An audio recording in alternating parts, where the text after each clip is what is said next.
Hey guys, Ezra here and welcome back to another Ezra review. And on today's review, I want to talk about Beetlejuice, which is a sequel to the first Beetlejuice movie that released in 1988. Once again, directed by Tim Burton, and this one is written by Alfred Goh and Miles Miller. You might know them from the Wednesday series, I would say this is a fun sequel to the first movie, but there is some problem with the pacing and the story, which I'm gonna get to that later. But before we get to the negative side of things, I want to talk about the positive aspect of the movie first. So first, let's start with the performance, because I think Michael Keaton as Beetlejuice are still got it, after 36 years later, he still has the energy to play Beetlejuice. I think he's just a fun presence throughout the movie. But besides Michael Keaton, we also got returning cast member like winonaryder, as Lydia. We got Catherine as Delia. I think these two are still a great cast or like a great character to the story. I like them a lot. We also got Jennaortega as Astrid Dees, which is Lydia's daughter. I think jennaortega are a great addition to the story and to the cast member as well. But besides them, we also got justintheroux as Rory, which is a dickhead boyfriend of Lydia. We also got monicabellucci as Dolores, which is fantastic. And we also got willemdafoe as Wolf Jackson, which I think probably one of the most fun characters in the movie. Well, there's some new characters in this movie, but I think willemdafoe are like the most fun one. And yeah, besides them, I think I gotta praise the practical effects on this movie, because Tim Burton said it clearly from the very beginning that he was making the sequel to Beetlejuice, because he also wanted to go back to his root, which is again not relying too much on CGI, because like his recent movie relied too much on CGI, which that's why a lot of people did not like the movie. But his older movies are always known for like practical effects, stop motion, and really looking like a B movie cheesy level of effects. I think really just really charming. It just really adds to the humor to the movie. And you definitely get the same feeling in this movie. That he used a lot of practical effects and a lot of stop motion as well. And yes, there is some CGI or VFX here and there, but not as much. So I think that's a great thing. And also I gotta praise the music, by Danny Elfman, because the music does start with the Beetlejuice theme, which is a remixed version of the iconic theme. That's great, because when I was watched the first movie, I got so excited, watching that, or I guess listening to that Beetlejuice theme. It got me so hyped and hooked throughout the entire movie. I was like, let's go. And I got the same feeling watching this movie. So I think that's a great thing. So great cast, great performance, great directing by Tim Burton. I think the cinematography is also great.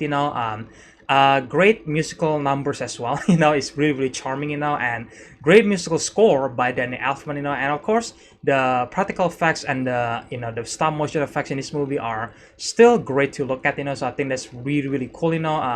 And I think the CG also does help on certain extent, because on the original movie, that yeah, some of the effects might look dated, but also that's like the charm of the 80s movie. And in this movie, the effects are obviously much better than the original movies, but they're not entirely CGI, so that's great.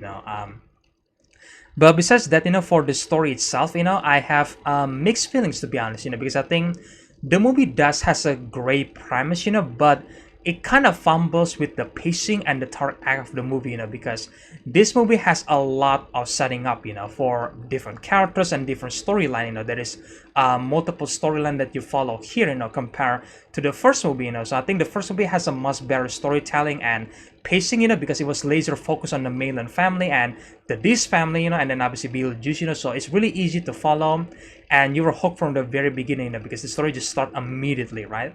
This movie does took some time before the juice is loose moment, so it's like, okay, well, when I was watching the movie, I'm not exactly bored, but at the same time, I was also wondering when is the juice is loose moment, where everything goes down essentially, because there is a lot of setting up moment with different characters and different storyline that I feel like it's just a bit too much sometimes, and I feel like it just took a while before it go there, and by the time the juice is loose, it was really fun, but I do think it was also too short. And I also want to criticize this one character, I guess, because it's not exactly a terrible character played by monicabellucci, which is again still really hot. That's really really cool.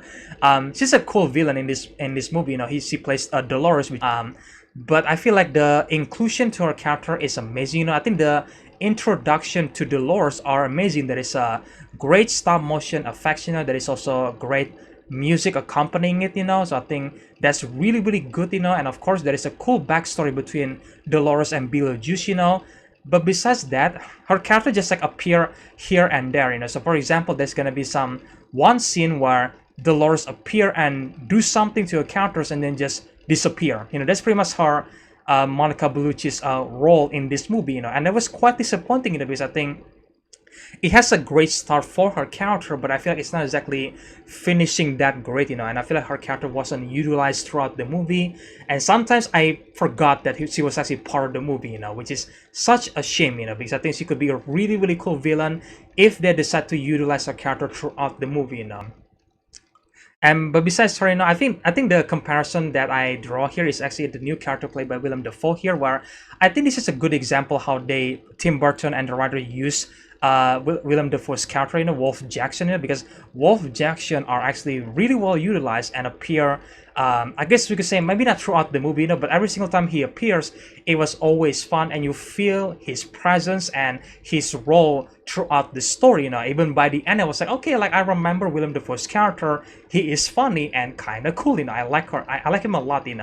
Also, it's Willemdafoe. Every single time Willemdafoe plays a character, it's always like 100%. So that's also really benefiting. At the same time, not that Monica Bellucci has a bad performance, but I feel like she doesn't get enough scene to show her performance, in my opinion. So that's really disappointing. And of course, I want to criticize the third act of the movie, because I think the third act of this movie is a bit too quick, where I was like, okay, everything does come together, that's really cool, but I was like, oh, we're ending up the movie. Like, it's like the movie are rushing to finish itself, and it's just like quite disappointing the way they handled that, because I want it to be a bit longer, because there is a lot of setting up, right? Like different characters, different storyline, but I feel like the way they, by the time they, hit that gas, is fun, but it's not long enough. You just like, I feel like the problem just like solved with a snap of a finger, and that's it. I'm just like, well, all this setup, and then like this is the resolution. Like, come on, man. Like it could have been longer, in my opinion, because I think if the movie was a bit more longer and really took its time,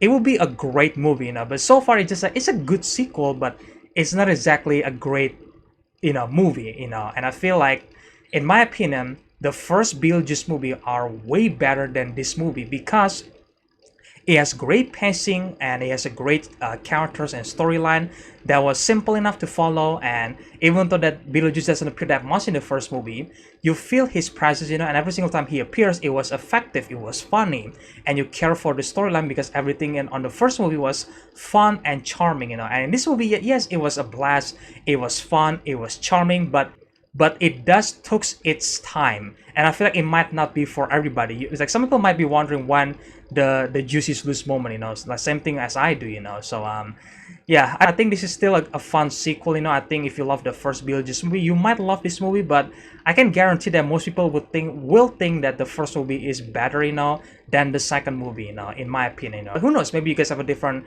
opinion, Maybe you guys actually like this sequel more than the original. Who knows? But yeah, that's my review for Beetlejuice, guys. Let me know in the comment section below. What do you guys think about the sequel? Do you guys actually enjoy it? Do you guys think this is better than the original movie? Let me know all your opinions in the comment section below, guys. And again, stay tuned for I guess maybe there's gonna be a spoiler review for Beetlejuice. Who knows? If I decide to make that, who knows? We'll see about that, guys. But yeah, if you guys enjoy this review, then make sure, guys, juice that subscribe and like button, guys. Share the videos, the usual stuff. And again, I hope you guys enjoy this review, and I will see you guys in the next one then. Bye.